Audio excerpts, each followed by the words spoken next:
Meron akong biniling automatic transfer switch. Gagamitin ko to sa solar para unlimited yung power supply. Pagka nalobat yung aking solar power, magta-transfer siya automatically sa normal power, sa electric. Tapos dito yung emergency power, ito yung solar, no? Titingnan natin kung paano mag-work, kung okay ba siya.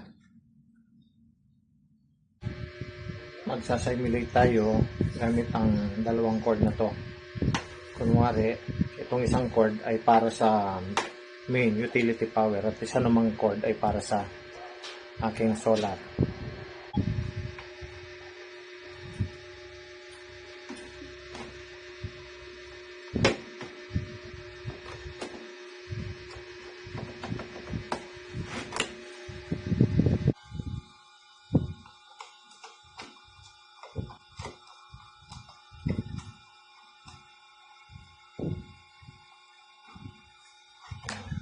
Pag hindi umandar ito, balik natin sa Shopee.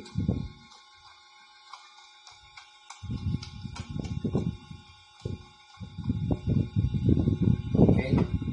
Connected na yung dalawang kunwari ay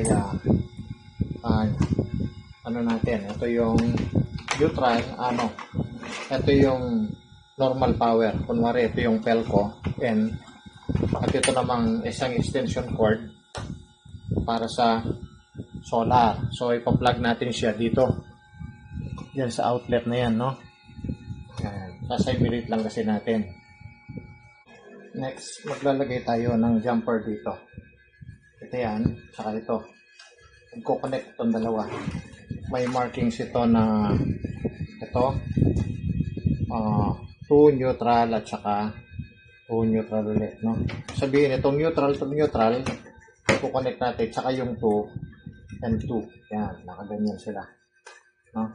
Neutral yung neutral, 2 yung 2.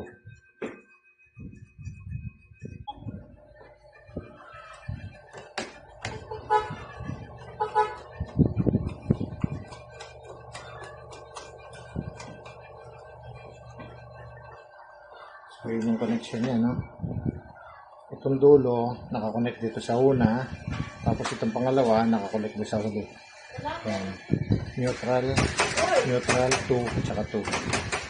Gawa naman tayo ngayon ng ilaw para makita natin kung talagang may power, ano? Ito na, gawa na. Kukonect natin dito ngayon. Okay lang na magkabaliktad, no? Kahit natin dito yung pagkukonect niya. Ang importante, etong dalawang to hindi magkabaliktad. So, ulitin ko yung sa load side, ito yung load side, yung may marking na 2 at saka 2, tapos neutral at saka neutral ang pagkukonect. So, ito na yung moment of truth. Yan ang connection, no? Malinaw. Focus ko na. Meron siyang automatic na setting at manual. So, nakaset yan sa automatic. Tingnan natin ngayon. Sasaksak ko dito sa outlet. Okay. Tingnan natin kung iilaw. Yun. Umilaw, ano?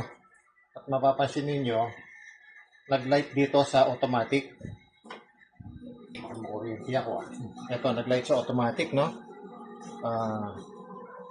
Sabihin, dito siya nagkakarga sa normal power. Ano mangyayari ngayon? Pag sinaksak ko rin ito, sabay sila na isasaksak ko. Hindi siya lumipat kasi priority ito, yung normal power. Pero pag binunot ko to, yan, binunot ko yung normal power, mapansin nyo mag-light yung kabila. Sabihin, emergency power, ito na yung solar ng umaandar.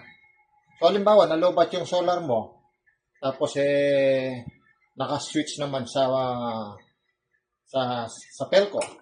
Yun, bumalik siya, no? Automatic siya nagsa-switch. Bunutin ko yung solar, hindi siya mamamatay kasi naka-main. Saksak ko yung solar, hindi mamamatay, naka-main. Pero pag binunot ko ito automatic, lilipat siya. Yun, so okay siya, no? Ayos.